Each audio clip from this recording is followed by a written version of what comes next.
Hello everybody, welcome back to Screenstars. I'm here today to bring you my review for the 2025 Sword and Sorcery remake Deathstalker. The film is written and directed by Steven Kotansky, and it stars Daniel Bernhardt, Patton Oswalt, Christina Ojalo, and Paul Lazenby. Right, okay, this is a remake of the, I suppose, classically regarded film from the 80s of the same name. And it has been given the remake by the guy that brought us films like The Void and Psycho Gorman. So he's got quite a creative streak, this director. However, we've also got Slash. Yes, Slash is one of the producers here and contributes to the soundtrack as well. So what can you expect from Deathstalker? Well, you get a very retro, nostalgic throwback to a time in the 80s, the early 80s, where sword and sorcery was incredibly popular, thanks to Conan the Barbarian, which was a big hit. So this essentially opened the floodgates for a load of sword and sorcery cinema releases and B-movies as well at the same time. Some good, some bad, all of them, trying their best, I suppose. Now, I have seen the original Deathstalker a long, long time ago. I'll be honest, I can't remember a great deal about it. I might have to kind of revisit it. I know Leo over at Geek Legion of Doom is a big fan of the sword and sorcery genre. He's probably got multiple versions of Deathstalker on Blu-ray and DVD, etc. But I have to say, I had a really good time with this film. It was a throwback to a different time. Do I think that this is going to revitalise the sword and sorcery genre? Probably not. It's a curious film, I suppose. It's a look back through the looking glass in the past, what we kind of used to watch and enjoy when, certainly my generation, when we were kids. This sort of stuff, we'd gobble it up. You know what I mean? It was so much fun back in the day. But it's been given a modern coat of polish by the director, who is an incredibly creative director. If you've seen The Void, if you've seen Psycho Gorman, he is a very visual director with some really creative ideas. And this is no different. It looks fabulous, this film. It's been shot really well. It looks really cool. Some of the designs here in this film for, I don't know whether you could call them creatures. I suppose we can. Some of the creatures that he faces here, the designs are just out of this world. They look fantastic. Occasionally they look a bit rubbery, but it's all practical effects here. It works really well for the film.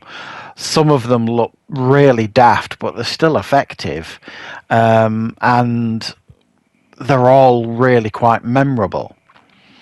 Now, Daniel Bernhardt, who's been given the task of playing Deathstalker, which I'm really delighted for him. Now, Daniel Bernhardt has been around for a long time. He had his time in the 90s, probably, where he was like a leading man mainly in martial arts action films. He did a lot of the Bloodsport sequels, that kind of stuff. And these days you see him turning up all the time as like the henchman in action films. And he's in them all the time. He's literally there in many that you watch today. So I'm really pleased that he's been given the chance to kind of lead this film and be the main star. He is in great shape, so he looks the part. He is physically capable of doing everything that you need him to do in the film. Might be lacking what you could describe as charisma, maybe, but I mean, it does it quite well, and they do kind of surround him with companions, I suppose we'll call them, who kind of are the personality for him, I suppose. You've got Patton Oswalt, who plays like this a sidekick, I suppose. He's a wizard, I suppose. But they're going on this quest together to kind of figure out this medallion thing, what it needs to do. Um, and that's another of the weaknesses of the film, is the story. Really, it's not exactly memorable, the story. It does kind of let the film down a little bit. It's so memorable that I can't really remember much about the story, other than there's a medallion that he finds on a battlefield that he's got to basically, do something with. And along the way, he just basically meets a load of different, worthy assassins. We'll call them assassins, who basically are tracking him down to get this medallion off him, really. And like I say, they're all really different and they're all really creative, these assassins, and they all look fabulous.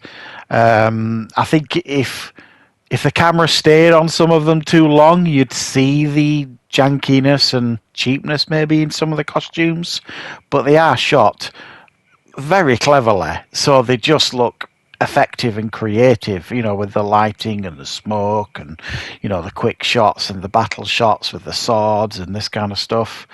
And it's just really, its job really is just going way over the top with it all. Loads of gore, loads of sword fights, loads of, over the top costumes.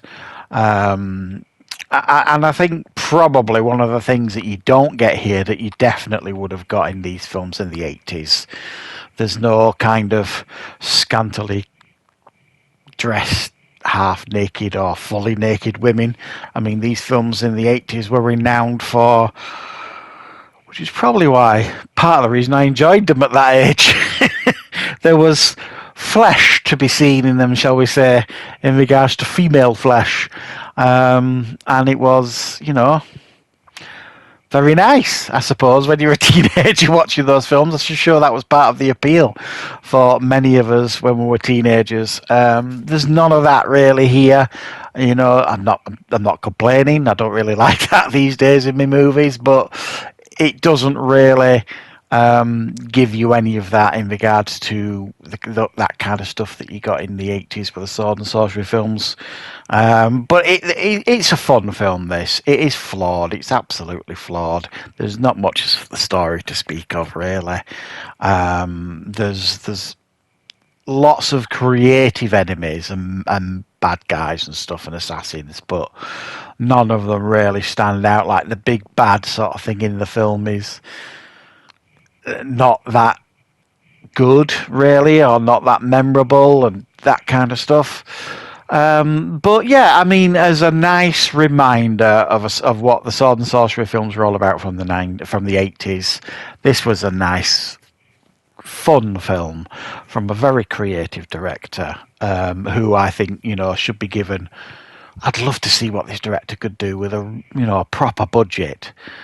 Could you imagine if he was given a proper budget and a really good script to go at?